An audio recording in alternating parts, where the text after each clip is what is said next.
High, আমি অনিশা। এইবার চলে এলাম একটি কালো পাঞ্জাবি নিয়ে। তো কালো পাঞ্জাবিটাই আমি ডিজাইন করব আজকে। আচ্ছা, পাঞ্জাবি ডিজাইন করার আগে প্রথমে একটা বোর্ড ঢুকিয়ে নিতে হবে।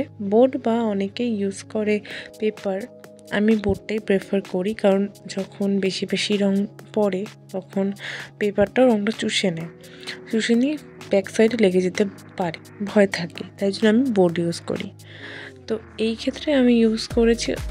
আরেকটা কথা, এখানে কিন্তু ক্লিপ দিয়ে সেট করে নিতে হবে বোর্ডটার সাথে। আমি কীভাবে করেছি তোমরা সেভাবেই করবে। যত টান টান করে রাখবে তত ভালো হবে।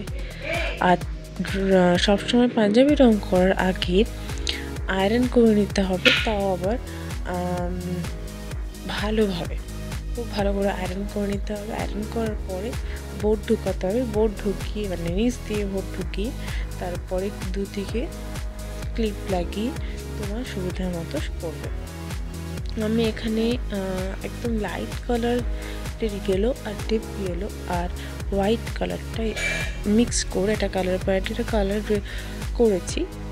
সেটা কিছুটা গোল্ডেনিশ, কিছুটা লাইট ইয়েলো একটা এফেক্ট আমি আনতে চেয়েছি, কারণ আর পাঁচটা ইয়েলো কালারের থেকে অন্যরকম ইয়েলো করতে চেয়েছি।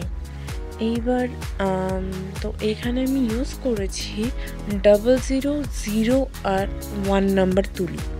ঠিক আছে, তো তোমরা দেখতেই পাচ্ছো যে আমি কিভাবে কাজগুলো করছি। আমি খুব ছোট ছোট ছোট ছোট করে কাজগুলো করতে চেয়েছি, কারণ আমি ঘন কাজ ভীষণ পছন্দ করি। আচ্ছা, তো আরেকটা কথা, এখানে আমি তোমরা দেখতেই পাচ্ছ এই নিচের এন্ডটা দুদিকে সেম রেখেছি। মেজারমেন্টটাও সেম করেছি আর কলকাটাও সেম করেছি, কারণ নিচের দিকে তুমি যখন করছো ওটা দুটো সেম হলেই ভালো লাগে। পাশেরগুলো সেমই করার চেষ্টা করেছি, কিন্তু একটু এদিক ওদিক ছিল। আচ্ছা, এখানে তোমরা দেখতেই পেয়েছো যে আমি যখন মেজারমেন্টটা করছিলাম তখন দেখে নিচ্ছিলাম, মানে রং ফিল ছিলাম না, তার আগে একবার আলাদা করে দেখে নিচ্ছিলাম। এটা কিন্তু করবে তোমরাও, মানে হট করেই আগেই পাঞ্জাবিতে বুলিয়ে দেবে না, তাহলে এক এক সময় যখন ভুল হয় তখন এই ভুলটা কিন্তু তুমি আর পাঞ্জাবির থেকে তুলতে পারবে না। কারণ রং পড়ে গেলে একবার ফেব্রিকে, রং যখন একবার জামায় পড়ে যায় তখন কখনোই সেটা তোলা যায় না। আচ্ছা, অনেকের ধারণা পাঞ্জাবির রং কি উঠে যায়, বা পাঞ্জাবির রঙে বা পাঞ্জাবি হোক, শাড়ি হোক, অন্য কোনো জামা হোক, যদি আমরা ফেব্রিক কালার করি সেটা কি উঠে যায়? কখনই ওঠে না।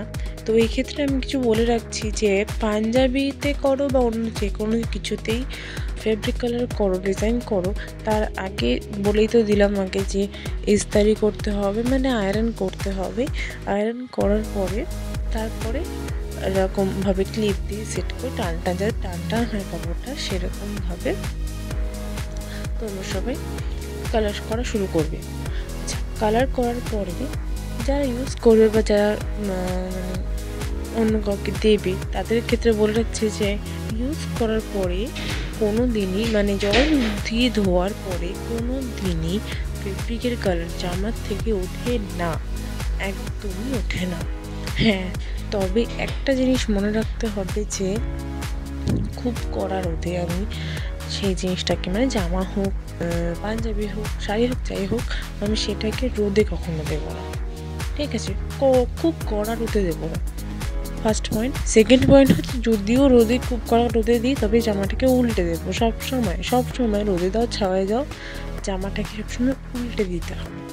উল্টো সাইড করে মেলে, পাঞ্জাবি হলে পাঞ্জাবিটা উল্টে দিলে, জামা হলে জামাটা উল্টে দিলে, শাড়ি হলে শাড়িটা উল্টে দিলে রোদে। ঠিক আছে, তো এই কটা জিনিস ফেব্রিক করার আগে মাথায় রাখতে হবে ভীষণভাবে। ঠিক আছে, তো তোমরা দেখতে পাচ্ছ এখানে আমি কিছু কিছু জায়গায় পদ্মের মোটিভ করেছি, ছোট ছোট পদ্মের মোটিভ করেছি, আর ছোট ছোট গোলাপের মোটিভ করেছি।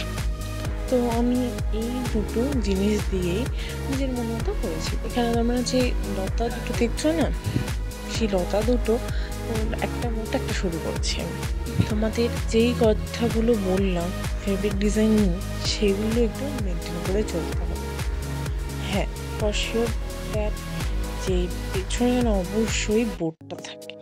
আমি এই ফার্স্ট টাইম কালো পাঞ্জাবিতে ডিজাইন করলাম। আমার ভীষণ ভালো লেগেছে, কারণ মন মতো রং ফোটানো যায়।